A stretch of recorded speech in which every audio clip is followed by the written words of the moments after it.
Hi guys, so it's me here. As you may already see by this thing here, this is called The Baking Show and this is episode 1. The Baking Show is all about people who are amateur bakers like me, maybe even you. So today, as it's the first episode, I'm going to be doing special stuff all about the easiest things to bake. So, what's the easiest thing to bake? Cupcakes! Cupcakes are so easy to bake that it's almost impossible not to know how to do them.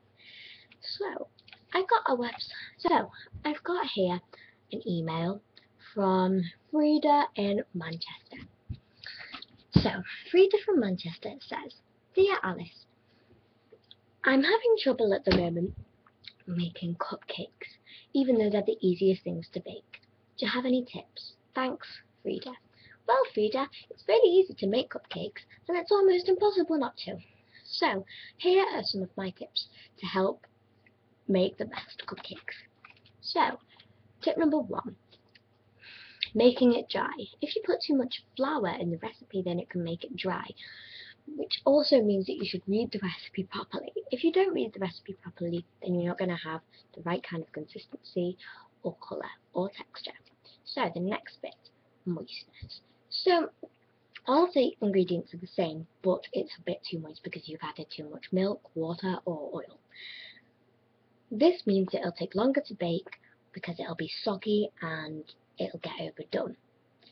So, try to follow the recipe as much as possible and try to be exact. If not, then you can just add a few little alterations to the recipe, which could make a couple more cupcakes. The small could be turned into the big.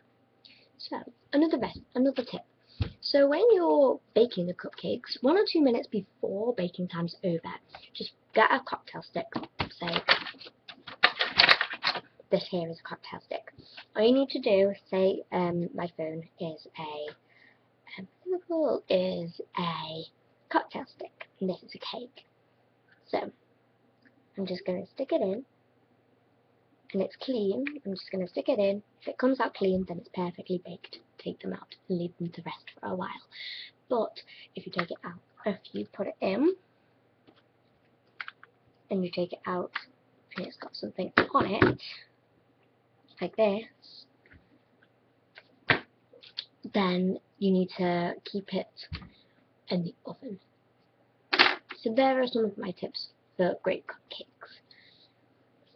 So, here's the part of the show where I tell you one of my famous recipes, and this week it's chocolatey flan. You can find this recipe and many others all on my blog, foode12.blogspot.com.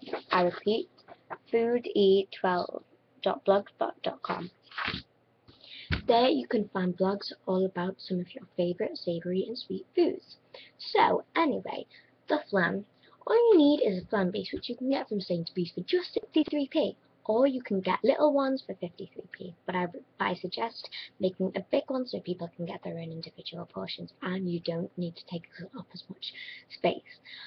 Okay, so all you need is the biggest pack of cream you can find and just pour it into a jug and leave it there. You need some butter and some chocolate, and you need to stir them together and mix them together until the chocolate is completely melted.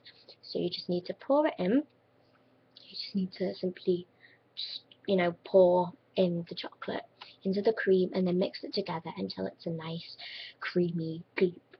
Then you just need to flatten down the flan base because the flan cake is actually about that thick. So if you've got quite a lot of mixture, I suggest you press it down a bit like that, or with your fingertips, and it's just easy then to put everything in, and then you just need to smooth it out. So while that's doing, you just need to pop that in the freezer for about 3 hours. But if you don't have enough time, then you can just get some, just like liquid nitrogen or something and just freeze it. That's never going to happen. Anyway, back to the recipe. Now it's for the topping. You need, and for the flan, if you want, you can put in some chopped up orange zest to give it that really nice zesty, zingy, zangy kind of flavour, which is really, really nice in the flan, which is kind of boring. So, the thing to do is just get just need to get a bowl, and then you need to get ingredients. So you need marshmallows of your choice, kiwi, orange, strawberries, blueberries, any really nice fruits. And you also need some orange juice and some lime juice. So pour in a tablespoon of orange juice and a quarter of a tablespoon, well, half a teaspoon of lime juice, because lime juice is very, very zingy if you get it from Sainsbury's like I do. So, Sainsbury's, you can get all of the things here from Sainsbury's, maybe except the marshmallows, which I got from Martin's, but oh well. So,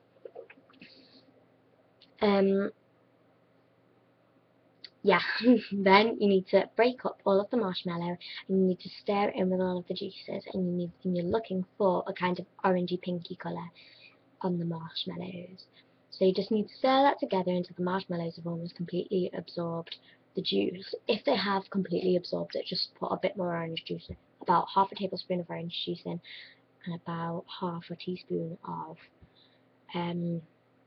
lime juice, and just stir that together still. And then you just need to put in some chopped orange and some chopped up kiwi and blueberries and strawberries, which are really nice. And if you want, you can put some strawberry juice in there as well, because orange juice is really nice with strawberry juice. So when it's about half done, the flan, you just need to put all of the mixture on top of the flan, and then you need to pop it into the fridge this time for about another hour or so. And it should, when you cut into it, it should be firm, but when you cut into it to eat it, it should be like a jelly kind of consistency.